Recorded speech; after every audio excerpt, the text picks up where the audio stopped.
Vous gardez quoi en fait de lui comme souvenir? Bon, je garde comme souvenir de quelqu'un qui aimait la vie sous toutes ses formes.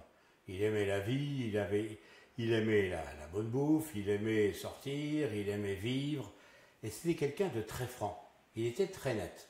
Il était capable de se fâcher, mais quand il vous regardait, quand il vous disait bonjour, il vous regardait dans le blanc des yeux.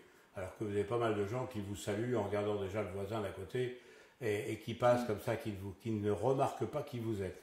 Lui, il remarquait, et c'était quelqu'un de très sincère et de très franc. Puis il était en empathie avec les gens. Il aimait les gens. Hein, sa carrière en Corrèze, mais c'est pas, ça a été peut-être un peu au départ le hasard, mais il aimait les gens de Corrèze. Et il en parlait sans arrêt. Je l'ai vu, moi, comme maire de Paris, appelé en Corrèze, appelé notamment Bellecour, qui était son suppléant, qui était un médecin, qui était aussi sénateur.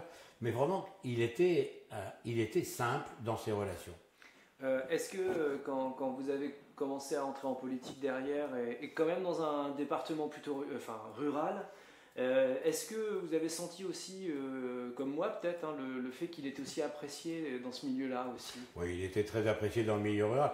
Bon, il tapait sur le cul des vaches, hein, tout le monde sait ça, et il adorait les comices agricoles, mais il adorait surtout non, mais le monde paysan, les agriculteurs l'ont. Et le monde paysan lui en a su gré, parce que c'était quelqu'un qui était là aussi en empathie avec une profession, avec la ruralité.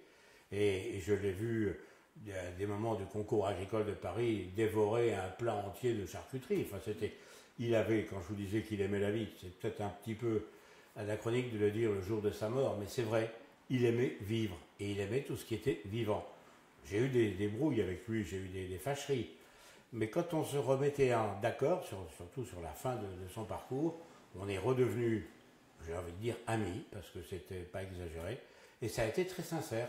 Une fois que c'était oublié, c'était oublié.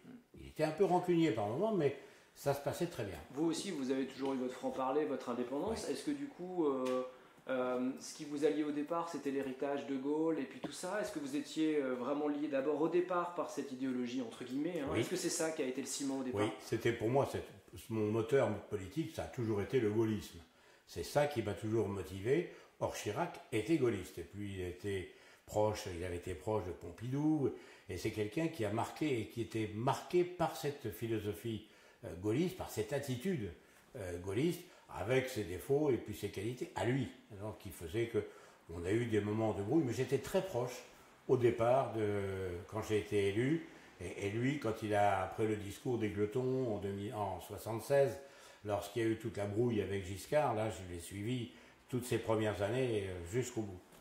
Et quand vous l'avez suivi au départ, comment vous le perceviez? Parce que vous étiez vous aussi jeune, vous aviez un avenir devant vous. Comment vous le perceviez?